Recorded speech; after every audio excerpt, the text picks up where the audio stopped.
le ricette che riscaldano il cuore, la pasta con la verza o il riso con la verza. Io lo preparo con un battuto di cipolla, aglio, pancetta affumicata e peperoncino. Ci calo la verza e poi allungo con un po' di brodo vegetale. Una specialità che non potete immaginare, ottima per il risotto e ottima per la pasta. La pasta e patata caprovola, questa è solo la base della pasta e patate che voi conoscete già benissimo perché l'ho presentata a detto fatto.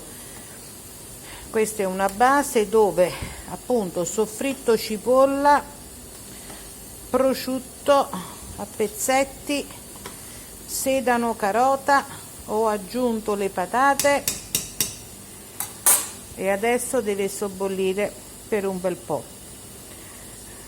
Importante però che le patate non si spappolino, infatti io le patate le metto sempre a metà cottura, cioè quando hanno bollito tanto le scorze di parmigiano e con tutto il soffritto e il brodo vegetale. Qua non posso aprire perché sto con la pentola a pressione.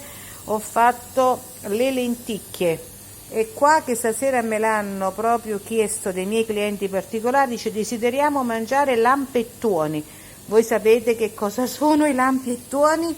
Sono le lagane con i ceci. E Angelica i suoi pomeriggi li passa a cucinare con 4-5 padelle sul fuoco e vai! Ma questa è la mia vita è la cucina e la musica. Un bacio!